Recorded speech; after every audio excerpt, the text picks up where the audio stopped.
What's up, classmates? I'm here back again and again and again and again. So, for today's video, meron tayong gagawin video. At ang video na gagawin natin for today's video, walang iba kundi ang pak.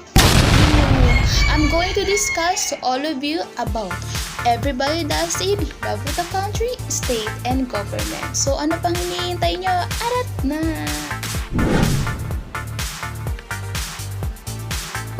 Each country has different identity where they are different specific traditions, religions, languages, laws, piece of life, and different ways of being a complete individual in the country he serves which entity.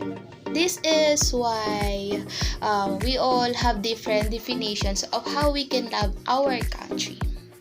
Every living individual is free to do what he wants to do in his country with love, because this will be the reason for a country to have an orderly, peacefully, and prosperous community. So, what country is the most patriotic? Patriotism can be a difficult thing to measure and qualify, but social scientists and other interested parties continue to create statistical models and surveys with the goal of determining the world's most patriotic country. Did you know that World's Index latest report has ranked Pakistan as the most patriotic nation in all the Asian countries, as 89% of its citizens are ready to fight the country, while Philippines is one of the least of those who patronize the country, with more than 15%. So, let's proceed. What is patriotism is? So, patriotism is the feeling of love, loyalty, devotion, support, and or pride directed towards one's country. Patriotism relates to one's own homeland, including its historical, political, cultural, or ethnic qualities.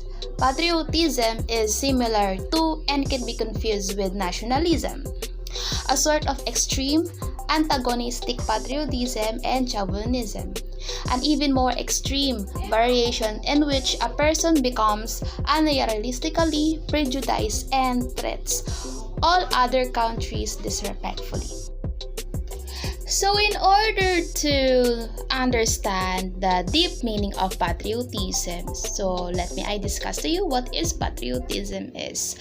Hi, I'm Angel, and I'm from BSN English 1102. In this video, you'll see how to promote nationalism. So what is nationalism? Nationalism is the concept of loyalty and devotion towards a nation. It is also characterized by love for one state. Due to the modernization of the world, it cannot be denied that we depend almost of our lives in highly advanced technologies, thus neglecting our duties and responsibilities as Filipino citizens. Promoting nationalism, especially among the youth, is very crucial. How are we going to promote nationalism? First, respect the laws of the land. As Filipino citizens, we must obey the laws because it protects our general safety and ensures our rights as citizens against abuses by other people, organizations, and by the government itself. Second, patronize our own products. Supporting locally made products from the Philippines help us remember our culture and their identity as Filipinos. Third, be aware on the issues that is happening in the country. In that sense, we can extend help for those who is in need. Serving the people is serving the country.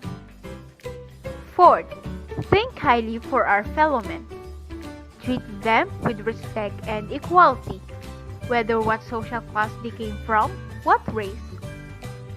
We must give them the warmth of being one of us.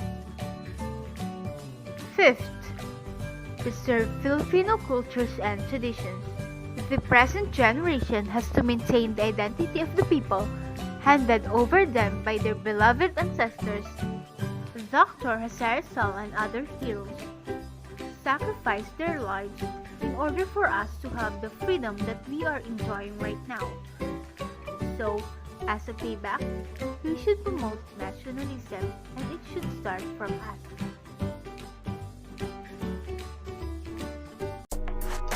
So in order to understand the deep meaning of patriotism, I discuss to you what is patriotism is. So according to Chats, Staub and Lave 1999, Staub 1997 claims that there are two kinds of patriotism. The first one is blind patriotism and the second is constructive patriotism. So what is blind patriotism? The act of allegiance to a cause without clear thought, a complete one-sided agreement of committing loyalty. One of the biggest brainwashing techniques used and expose the true gullibility of people to accepting such as nonsense from their government, and most obvious in the Philippines, see brainwash. People are brought up with the thought that Philippines is already better than everyone else in the country in the world, even when the people saying this have never been outside the Philippines. No matter how many people or bad things our government does, they will defend them because it's their home country. We saw this when the people didn't think twice about the Patriotic Act. How to express your love and sense of belongings to our country. According to John F. Kennedy, he said that ask not what your country can do for you. Ask what you can do for your country. So the best way for us to express our love to our country or to express their love and sense of belonging to their country is to be an active young citizen. Yes. Actively participate in social activities to create positive change in your communities. Demonstrate your love for your country and be part of its political processes by voting and continually striving for a better country. Obey and agree to the correct and good laws because this can be shape our countries into more decent ones. Get an education and help to build up your country because I believe that our country can only truly flourish when its citizens are getting the opportunity to educate themselves. Another effective way for youth to express their love and sense of belonging to their country is to represent their countries in different international and youth cultural exchange programs in the world.